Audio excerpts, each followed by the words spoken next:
ক্ষেত্রে আসলে সমস্যা কই, তার কোন কোন জায়গায় ব্যথা? হ্যাঁ, তার ব্যথা তো আজাহারি স্মার্ট, তরুণ, দেখতে ভালো, মাশাআল্লাহ, ভালো বাংলা ইংরেজি কইতে পারে, তাই টাটায় বাঙ্গুয়ালিদের তারা দেশ ছাড়া করেছিল, এখন লাগিছে পিছে, কিছুদিন পরপরই পিছে লাগে। ওই যে দুদুও লাগিছিল পিছে, দিছি একটা শান্টিং থেমে গেছে। ডালিম ভাই গত রাতে 12:17 আমার সেলফোনে একটা বার্তা পাঠিয়েছেন। সেই বার্তাটা হচ্ছে ডক্টর ইউনুসের কাছে, আমি হচ্ছি মেসেঞ্জার। উনি আমাকে যে বার্তা পাঠিয়েছেন সেখানে লিখেছেন, ডক্টর ইউনুসকে বলো সামরিক বাহিনীর উপরের মাথা ওয়াকার এবং তার 30 জন জেনারেলকে ডিসমিস করে অ্যারেস্ট করে খুনের দায়ে এক বিচারের কাঠগড়ায় দাঁড় করায়, তাহলে 90% অফ র্যাঙ্ক ও ফাইল ইউনুসের পক্ষে থাকবে। দর্শক, আজকের এই ভিডিওটি দেখলে আপনারা রীতিমতো অবাক হয়ে যাবেন।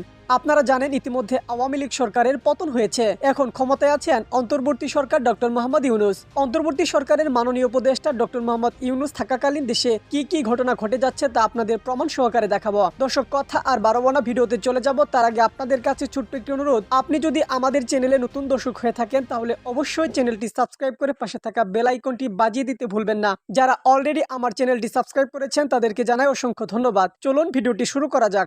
আওয়ামী লীগবিহীন নববর্ষ, বহুতিবাদীদের বয়ান ভাঙ্গা এক নতুন সূর্যের দিন। এই দিনকে সিনে আনার জন্য আমাদের আগুনের মতো হাজার হাজার পোলামাইয়া তাদের জীবন দিয়া শহীদ হয়েছে। তাদের আমাদের জাতির তরফ থেকে সালাম। আমাদের আকাশের তারাদের এই শহীদদের দিয়া নামকরণ করব, এক একটা তারার এক এক নাম দেব।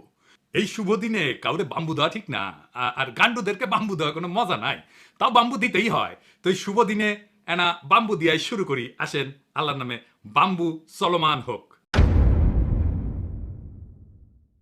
আজারি হুজুর মার্চ ফর গাজায় চোখে একটা সানগ্লাস পরিছে, ভালোই লাগিচ্ছে মাশাআল্লাহ। কচু খেতি ওটা আবিষ্কার করেছে, এটা রেবন কোম্পানির, ওই কোম্পানি ইসরায়েলে বিনিয়োগ করেছে। তাই মেলা গ্রুপ নাকি রেবনকে বয়কটের ঘোষণা দিছে। ওই রেবনের সানগ্লাস আজারি হুজুর পিন্দিছে, মেলা খারাপ কাজ করছে আজারি হুজুর। তাই তো কইছে কচু খেতি, তাই না? তাই কইছে না? হ্যাঁ, কচু খেতির আসলে সমস্যা কই, তার কোন কোন জায়গায় ব্যথা?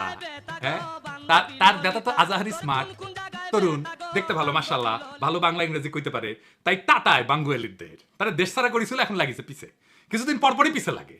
ওই যে দুদুও লাগিছিল পিছে, দিছি একটা শান্টিং থেমে গেছে। কিন্তু যে কথাটা কইছে সেটা কি যৌক্তিক কথা? কচু খেতি আমার আগ্রহের বিষয় না, কিন্তু এই ধরনের বিষয়গুলো কিভাবে ডিল করতে হবে সেটা আমাদের বুঝতে হবে। এটা মেলা বিতর্কের বিষয় আছে, এটা একটু খোলাসা করে না বললে আমাদের জন্য বোঝা খুবই মুশকিল। আর এইসব আলোচনা যারা তুলে তারা আসলে কার স্বার্থ রক্ষা করে, আর তাদের এই কুটনামিটা কেন করে সেটা বোঝাটা জরুরি। আসেন, আল্লাহর নামে শুরু করি। পণ্য বয়কট বা বিডিএস কি এবং কেন? আপনারা জানেন যে আমি বাংলাদেশে হাসিনা পতনের আগে একটা বেশ সফল বয়কট আন্দোলনে আপনাদের সাথে নিয়ে শুরু করেছিলাম। তাই এই বয়কট আন্দোলন কিভাবে গড়ে তুলতে হয়, কেন গড়ে তুলি, সেটা নিয়ে ব্যাপক পড়াশোনা করতে হয়েছিল। কোন কোন পণ্য বয়কট করবো সেটাও ঠিক করা হয়েছে, অঙ্ক কইসা কিন্তু, আন্দারে কুন্দারে না। আসেন দেখি বয়কট কি, কেন, কিভাবে এটা কাজ করে। বয়কটের উদ্দেশ্য তিনটা। একটা, বিশ্বব্যাপী একটা রাজনৈতিক বার্তা দেওয়া। দুই, ছোট একটা জায়গায় তীব্র আঘাত করা, যেন ব্যথা টের পায়। 3 নাম্বার হইতেছে আপনার সমমনাদের ঐক্যবদ্ধ করা। ইন্ডিয়ান পণ্য বয়কটে আমরা ইন্ডিয়ান সব পণ্য কিন্তু বয়কট করি নাই, খুবই সিলেক্টিভ পণ্য বয়কট করেছিলাম, মনে আছে না? প্রথমে করেছিলাম ফাস্ট মুভিং কনজিউমার গুডস, সাবান, শ্যাম্পু, ভোজ্য তেল, টুথপেস্ট, নারকেল তেল ইত্যাদি, যেগুলো ডিপার্টমেন্টাল স্টোরের রেখে থাকে, এমনকি মুদির দোকানেও থাকে, ক্রেতা দেখে কিনতে পারে। এর কারণ ছিল সব মানুষ কেনে, ধনী গরিব সবাই, এইরকম পণ্য আমাদেরকে টার্গেট করতে হবে, যেন সবাই এটাতে পার্টিসিপেট করতে পারে। আমাদের প্রত্যেক দিন লাগে এমন পণ্য, এইগুলোই ফাস্ট মুভিং কনজিউমার গুডস। আমরা কেন এটা টার্গেট করেছিলাম বুঝেনি, মাথায় রেখেন, কামে দিবে এই সমস্ত কচু খেতেদের ফাইট দিতে। ফাস্ট মুভিং কনজিউমার গুডস ইন্ডিয়ার ইকোনমির সবচেয়ে গুরুত্বপূর্ণ খাত। এই খাতে ভারতের 3য় চাকরির খাত, প্রায় 30 লাখ লোক কাজ করে এফএমসিজি সেক্টরে। ভারতের জিডিপিতে এই খাতের কন্ট্রিবিউশন হচ্ছে 15 থেকে 16% ছিল যে সময় আমরা শুরু করেছিলাম। এই খাতের গ্রোথ 10 থেকে 12%। প্রথম অর্থনীতির খাত হচ্ছে সার্ভিস সেক্টরের গ্রোথ হচ্ছে 7 থেকে 8%, এটা ভারতের জিডিপির সমান। দ্বিতীয় অর্থনীতির খাত হচ্ছে ম্যানুফ্যাকচারিং, তার গ্রোথ 4 থেকে 5%, যা জিডিপির গ্রোথের চাইতে কম। তার মানে ইন্ডিয়ান টোটাল জিডিপি গ্রোথে এফএমসিজির ভূমিকা অত্যন্ত ক্রুশিয়াল, সবচেয়ে বেশি গ্রোথ দেয় সে। এই সেক্টরের গ্রোথ জিডিপির গ্রোথের চাইতে বেশি, শুধু বেশি না, 1.5 গুণ। তো এফএমসিজি বয়কটে আমাদের লাভ কি?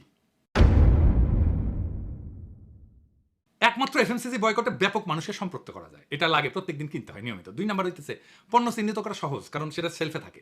3 নাম্বার, কোনো বাংলাদেশি ব্যবসায়ী ক্ষতিগ্রস্ত হবে না, কারণ এই পণ্য যারা বেচে তারা বাকিতে এনে বেচে, বিক্রি না হলে ফেরত দেওয়ার শর্তেই পণ্য তোলা হয় দোকানে। 4 নাম্বার, বয়কটের প্রভাব ব্যাপক এবং বহুমুখী হবে। ভারতের চাকরির বাজারে একটা নেতিবাচক প্রভাব রাখা যাবে, ভারতের অর্থনীতিকে ধাক্কা দেওয়া যাবে সামান্য হইলেও। 5 নম্বর, এফএমসিজির বাজার বাংলাদেশি ব্যবসায়ীরা সহজে দখল নিতে পারবে।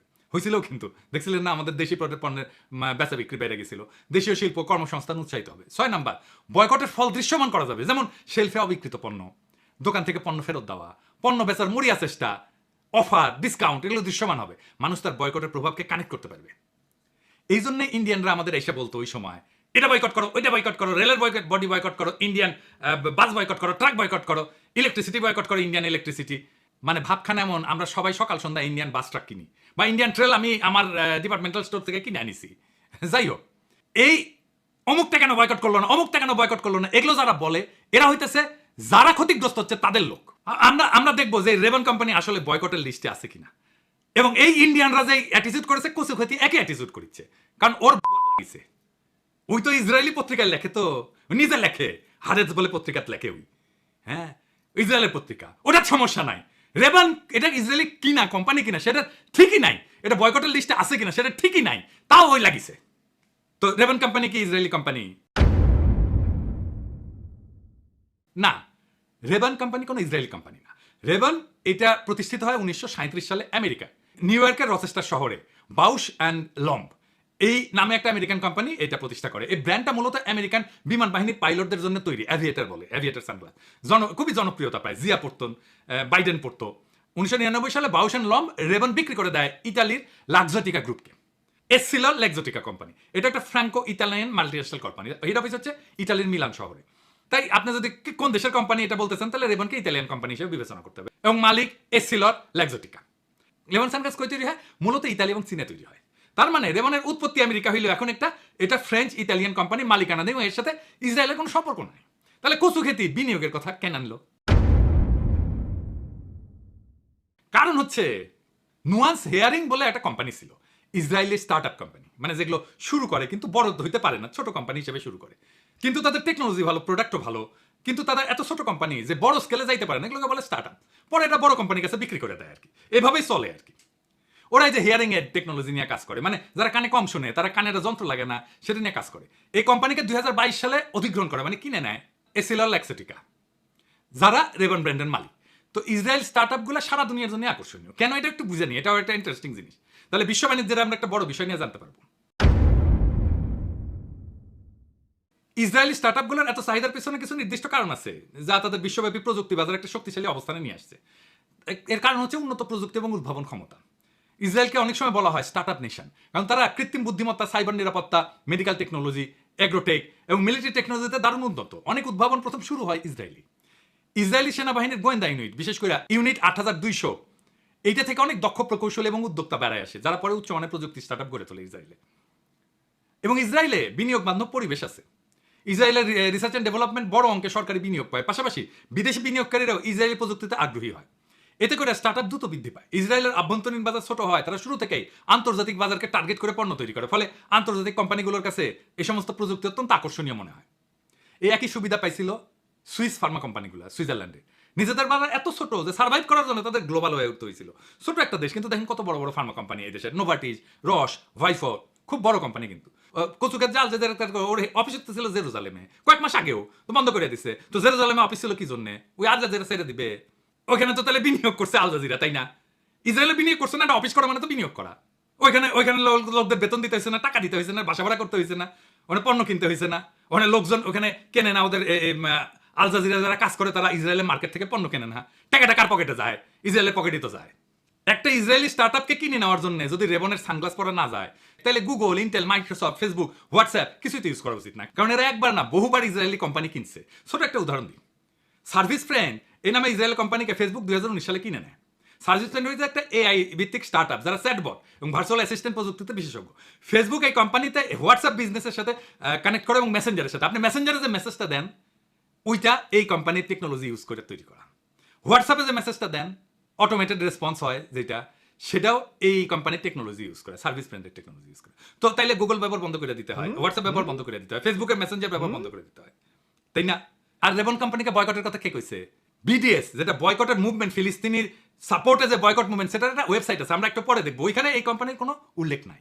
কিন্তু সারা দুনিয়ার তো নানা চান্দাবাজ আছে কচু খেতির মতো এরকম একটা ওয়েবসাইট বানায় বলে তোমার নাম ঢুকে দিব না দিলে গেলে না আমার টাকা দাও তোমার নামটা সাথে ঢুকে দেবো এই করে এই সমস্ত ঝামেলাগুলো করে। তাই সত্যিকার অর্থে এটা বয়কটের পণ্য কিনা সেটা আপনি বিডিএস এর সাইটে যেয়ে দেখবেন। যদি দেখেন বিডিএস এর পণ্য তাইলে আপনি বয়কট করেন। আরেক কথা না বললেই না, দাবি করে সে বিএনপি করে। এই আমারে আর ইলিয়াস রে কয় মব মাস্টার, দেখেছেন আর আমরা বয়কট করতে বলে। উই কচু খেতির ইজ অফ ডুইং বিজনেস দিয়ে কপি পেস্ট করে জ্ঞান ফলাইছিল, ওই কপি পেস্টই করতে পারে, তার চেয়ে বেশি কিছু না। গুগলও ঠিক মতো করতে পারে না। তারপরে মেলা সার্চ করে এই পোস্ট করেছে, দেখানোই লাগিচ্ছে যে বদমাইশিগুলো কেমন। অনেকে কয় এগুলো আপনি কন কেন, কিন্তু হয়তো অনেকে কনফিউজ হয়ে যায়। দেখেন কইতেছে আমার কোম্পানি লরিয়েল ইসরায়েলের মতদাতা, আবার কেউ আগ বাড়ায় কয় লরিয়েল ইসরায়েলি কোম্পানি, কেউ কইছে শুনিছে আশা কয়ে দিছে আমার কমেন্ট বক্সে, এনা যে গুগল করে দেখবি তাও কিন্তু দেখে না। তো উই কি দিছে একটা স্ক্রিনশট দিছে, কইছে লরিয়াল নাকি ওয়ান ফ্রেন্ড অফ ইসরায়েল, দিছে একটা স্ক্রিনশট দিছে। গুগল করে পাইছে আর কি, তুই সার্চ করবি সেটুকু ওর এনার্জি নাই। দেখিছেন না কেমন মোটা হয়েছে, কেমন চর্বি থলথল করে গোটা শরীরে। তো এডিটর সাহেব ওই সাইটে যান দেখি তো ফ্রেন্ড ওয়ান ফ্রেন্ড দেখি না দেখেছেন ওরা প্রমাণও দিছে, দেখেছেন এই যে লরিয়েল আসলে one friend of Israel proof একটা বাটন দিছে। এডিটর সাহেব দেখেন দেখছেন। আচ্ছা এডিটর সাহেব বাটন একটা প্রেস করেন না, দেখি কি প্রুফ দেখায়। দেখেছেন কোনো প্রুফ নাই, দেখেছেন। হ্যাঁ, ফিলিস্তিনের সাপোর্টে যে বয়কট মুভমেন্ট সেটা একটা লিস্ট আছে এই সাইটে, এটি আছে নাম লরিয়েলের, দেখেন নিজেই দেখেন। ওই আবার করছে কমেন্ট বক্সে, দেখেন বিডিএস এর নাম শুনিস তো, দেখেন ও নিজে শুনিছে অক্সিগান, ও নিজে শুনিছে জিন্দেগিতে, শুনে নাই। এইভাবে দিনের পর দিন কয়টা ইরিটেট করে যাইতেছে দুনিয়ার মূর্খ। আর এখন বিএনপি যথেষ্ট, ও তো ওই গুগল ইউজ করে না, ওর বাসায় প্রিন্টার আছে না, এটা সব দেখেন না বিডিএস এর লিস্টে গুগল আছে কিনা, ওর বাসায় প্রিন্টার আছে না, এইচপি দেখেন না, আছে অবশ্যই, ডেলের কম্পিউটার আছে দেখেন, সেটা আবার ইন্টেলের প্রসেসর আছে না, দেখেছেন এডিটর সাহেব দেখেন তো এটা ইন্টেল আছে কিনা বয়কট লিস্টে। থাকতেই এয়ারবিএনবি ইউজ করেছেন না অন্তত একবার জীবনে, শালা ওই হ্যাগেস হচ্ছে না দেখতে আসছে আমি প্যাদা গঙ্গা জল নিচ্ছি নাকি, শালা তোর পাশে যে গু আছে সেটা পরিষ্কার কর, আমি প্যাদা গঙ্গা জল নিচ্ছি কিনা সেটা দেখা লাগবি না, কারণ প্যাদা গঙ্গা জল নেওয়া লাগে না, হ্যাগেস হোসা লাগে, তুই সেটা করছিস। আচ্ছা ধরা যাক যে আমি এমন একটা কোম্পানিতে কাজ করি যা বয়কটের অধীনে ওই লিস্টে আছে, তাহলে কি করব? যখন ভারতীয় পণ্য বয়কট চলতেছে তখন আমরা এসে একজন কইলো যে দাদা আমি প্যারাসুট কোম্পানিতে কাজ করি, আমি কি করব? আমি কইলাম মন দিয়ে কাজ করবেন, বেতন নেবেন, আর ওই বেতন দিয়ে জুই নারিকেল তেল কিনবেন। আমরা পণ্য বয়কট করেছি, প্যারাসুটের চাকরি তো বয়কট করি নাই, তাই না? এখন আপনারাই বলেন, দেখলেন তো গুগল তো এই বয়কটের কোম্পানিতে আছে, ইন্টেল আছে, আমাজন আছে, এইচপি আছে, কে নাই? কোন বড় কোম্পানি নাই? তো আমরা গুগলে যারা বাংলাদেশে কাজ করে তাদের গুগলের চাকরি ছেড়ে দিতে বলবো নাকি বলে দেওয়া উচিত? আমরা গুগল ব্যবহার বন্ধ করে দিব, জিমেল ব্যবহার বন্ধ করে দিব, নাকি করা উচিত গুগল ড্রাইভ ব্যবহার বন্ধ করে দিব? গুগল মানে সেনাবাহিনীর র্যাঙ্ক ও ফাইল থেকে কমপক্ষে 90% লোক ডক্টর ইউনূসের সঙ্গে থাকবে। তিনি যদি জেনারেল ওয়াকার সহ 30 জন খুনি জেনারেলকে ডিসমিস করে অ্যারেস্ট করেন এবং বিচার করেন, সেই ভ্যাকিউমটা ভরা হবে যাদের অন্যায়ভাবে যোগ্যতা থাকা সত্ত্বেও চাকরিচ্যুত করা হয়েছে তাদের দ্বারা। আবার চাকরিতে যথাযথ পদে নিয়োগ দিলে কোনো সমস্যা হবে না। এই ব্যাপারে মেজর ডালিম এবং স্বৈরাচারী হাসিনার আমলে দেশ ছাড়া সামরিক অফিসাররা ডক্টর ইউনূসের পাশে উপযুক্ত ক্ষমতায় নিয়োগ দিলে তারা তাকে সাহায্য করতে পারে বলেই মনে করি। এই বার্তাটা তাকে পৌঁছে দেবার অনুরোধ রইল। তার মানে এখানে দুটো বার্তা আছে, একটা হচ্ছে ওয়াকার অ্যান্ড গ্যাং যারা জুলাই আগস্টে প্রত্যক্ষভাবে মানুষ হত্যা করেছে, যে জেনারেল 30 জন জেনারেল, তার ভেতরে ডক্টর ওয়াকারও রয়েছে, এদেরকে গ্রেপ্তার করে। এটা কিন্তু আমি অগাস্টের 8 তারিখ থেকে বলে আসছি। আমি বোধহয় সর্বপ্রথম সোচ্চার ভাবে এই মাধ্যমে ইউটিউবের মাধ্যমে বলে আসছি জেনারেল ওয়াকার একজন খুনি জেনারেল, তাকে গ্রেফতার করতে হবে। অনেকে বলে না জেনারেল ওয়াকার না থাকলে দেশে রক্ত গঙ্গা বয়ে যেত, তিনি দেশটাকে রক্ষা করেছেন। হাসিনাকে বিদেশে পাঠিয়ে দিয়ে 600 লোককে আটক রেখে আবার ছেড়ে দিয়ে তিনি দেশকে রক্ত স্নান থেকে বাঁচিয়েছেন। অদ্ভুত কথা। এই কথাগুলোর কোনো দাম নেই, কোনো মূল্য নেই, এবং এগুলো উদ্দেশ্য প্রণোদিতভাবে ছড়ানো হয়েছে এই গুজবগুলো। আমরা জানি জেনারেল ওয়াকার এই আসিফ নজরুলদের নিয়ে একটা সরকার গঠন করে ফেলেছিলেন ইউনূস আসার আগেই, হাসিনা যাবার পরেই বা সাথে সাথে। সুতরাং মেজর ডালিমের এই একটা বক্তব্য, তাদেরকে গ্রেপ্তার করে বিচার করতে হবে, তাহলে 90% সেনাবাহিনীর র্যাঙ্ক অ্যান্ড ফাইল ডক্টর ইউনূসের পাশে দাঁড়াবে। এতে কি হবে? দাঁড়ালে কি লাভ হবে? আমরা যে ডক্টর ইউনূসের কিংকর্তব্য বিমূঢ়তা দেখি, সিদ্ধান্ত নিতে পারেন না, সাহসী সিদ্ধান্ত, যেটা আসিফ নজরুল আর ওয়াকারুজ্জামানের জন্য উনি সিদ্ধান্ত নিতে পারেন না। ওয়াকারুজ্জামানকে গ্রেপ্তার করলে, যেহেতু মেজর ডালিম আমাদের বাংলাদেশের সেনাবাহিনী মুক্তিযোদ্ধাদের অর্গানাইজ করে তাদেরকে আর্মিতে ঢুকানোর ব্যাপারে মেজর ডালিমের এক সবচাইতে গুরুত্বপূর্ণ ভূমিকা ছিল। জেনারেল ওসমানীর সঙ্গে মিলে general Osmani, general Zia, major ডালিম এরা বাংলাদেশ আর্মি, স্বাধীন বাংলাদেশ আর্মির নতুন সংগঠক, জন্মদাতা। তিনি যে কথাগুলো বলছেন এটা একটা প্রণিধানযোগ্য যুক্তি, এগুলো আমাদের মাথা পেতে নেওয়া উচিত। এবং ডক্টর ইউনূসকে আমি আমার মাধ্যমে মেজর ডালিমের এই তথ্যটা, এই আহ্বানটা জানিয়ে দিচ্ছি। উনি যদি সাহস করে এই কাজটা করেন তাহলে ওনার আর কোনো ভয় থাকবে না যে ভারতপন্থীরা একটা কু করে ফেলবে। কু না করলেও তিনি ভারতকে খুশি রেখেই কাজ করে যাচ্ছেন। এই ভারত প্রীতি এবং ভারতের প্রতি আনুগত্য যেটা ইউনূস সরকার দেখাচ্ছে, মাঝে মাঝে একটু ব্যতিক্রম ঘটলেও মূলত আমরা কিন্তু ভারতের কথা মতোই চলি। যে জন্য জয়শঙ্কর সাহস পায় এটা বলার যে অবিলম্বে বাংলাদেশে একটা নির্বাচিত সরকার হলে তার সঙ্গে ভারত সম্পর্ক গড়ে তুলতে পারবে। আমি গত অনুষ্ঠানে বলেছি, গতকাল অ্যাম্বাসেডর সাকিব আলী ছিলেন আমার অনুষ্ঠানে, উনিও বলেছেন ভারত এ কথা বলার কে। আর পরোক্ষভাবে কিন্তু মোদী সরকার এবং জয়শঙ্কর বলে দিচ্ছে যে ইউনূস সরকার বৈধ না, কেননা নির্বাচিত নয়, যেটা কোনো যুক্তি হতে পারে না। বিপ্লবোত্তর সরকার সবসময় বৈধ, অনির্বাচিত নয়, নির্বাচিতর চাইতেও বেশি বৈধ। কেননা বাংলাদেশের নির্বাচনে 40-45% ভোট পেয়ে সরকার গঠন করে দলগুলো। বিএনপিও করেছে, আওয়ামী লীগও করেছে, কারো 45 ভাগের বেশি ভোট ছিল না। তো ডক্টর ইউনূসের কমপক্ষে 80% লোকের সমর্থন রয়েছে। তা না হলে বিপ্লবীদের মারের ভয়ে হাসিনা পালিয়ে যেত না। হাসিনা পালিয়ে যাওয়াটাই ইউনূসের বৈধতা। এটা যারা দেখছেন আমার অনুষ্ঠান তারা একটু ঠান্ডা মাথায় ক্রিটিক্যাল থিঙ্কিং করে চিন্তা করে দেখেন। লেনিন বলেন, মাও জেতুং বলেন, আর ফিডেল কাস্ট্রো বলেন, আর হোচিমিন, ভিয়েতনামের হোচিমিন বলেন, এরা কেউ ভোট করে ক্ষমতায় আসেননি। নেপোলিয়নের কথা আমি বারবার বলি, ফরাসি বিপ্লবের পরে ভোটের মাধ্যমে আসেননি। নেপোলিয়ন তো পার্লামেন্ট বন্ধ করে দিয়ে তরবারি দেখিয়ে ক্ষমতায় বসে ফ্রান্সকে উদ্ধার করেন। তো এখন আমি বারবার বলেছি ডক্টর ইউনূসের হাতে নেপোলিয়নের তরবারি। এখন জয়শঙ্করদের বার্তা যেটা আমাদের কাছে আসছে বারবার, এবং যেটা কোনো এক অজানা কারণে বিএনপি নেতৃবৃন্দ একই সুরে কথা বলছে, হ্যাঁ নির্বাচন দিতে হবে, জুনে না ডিসেম্বরে দিতে হবে। তবে আমি মনে করি একটা সার্ভে হচ্ছে অলরেডি, সারা দেশব্যাপী যদি একটা গণভোট হয় কমপক্ষে 80% লোক বলবে ডক্টর ইউনূস আপনি আরো 5-6 বছর বা বেশি শাসন ক্ষমতায় বসে থাকেন এবং পূর্ণাঙ্গভাবে শাসন ক্ষমতা নিজের করায়ত্ত করেন। এখনো তো আপনার শাসন আসলে শাহাবুদ্দিন চুপ্পু এবং জেনারেল ওয়াকারুজ্জামান এদের দ্বারা বাংলাদেশ শাসিত হচ্ছে। আপনি ক্ষমতা গ্রহণ করেন এবং দেশকে মুক্ত করেন। আমাকে এইমাত্র মেজর ডালিম ফোন করেছিলেন, আমি ডিক্লাইন করলাম। জি আপনি ফোন করেছিলেন, আমি ধরি নাই, আমি লাইভ শো করছি। আপনি বলেন কি বলতে চান, আমার দর্শক শ্রোতা শুনুক। বিচার করা এগুলো আমরা করতে গেলে যেভাবে ওই বিপ্লবের সময়, ছাত্রদের বিপ্লবের সময় লোয়ার র্যাঙ্ক চায় না, এই জন্য Walker could not do anything. জি জি অবশ্যই, making them allowing them to flee away. G after talking to the India, বুঝছেন? জি এটা বলছি। আমরা যখন দাঁড়াইলে তখন এই majority will be with us. জি তখন আমরা এগুলো বাইন্দা ফেলাবো সবগুলো। জি বাইন্দা ফেলাবো, নিশ্চয়ই বাইন্দা ফেলাবো। তো আপনি আপনার বাইন্দা ফেলে তারপরে সঙ্গে সঙ্গে বিচার করব। হ্যাঁ কোর্ট মার্শাল, এক্স্যাক্টলি আমি এটাই বলতে চাচ্ছি। Hang them in some square. Manik Miya very ওই যে তোমার তারা যাদের বিরুদ্ধে নির্যাতন হয়েছে তাদেরকে প্রত্যেকের সোলজার যাদের কোন অফিসার ছিল। জি আমি এটাই বলতে চাচ্ছি। দেখে আমরা সিনিয়রিটি অনুযায়ী রিপ্লেস করব।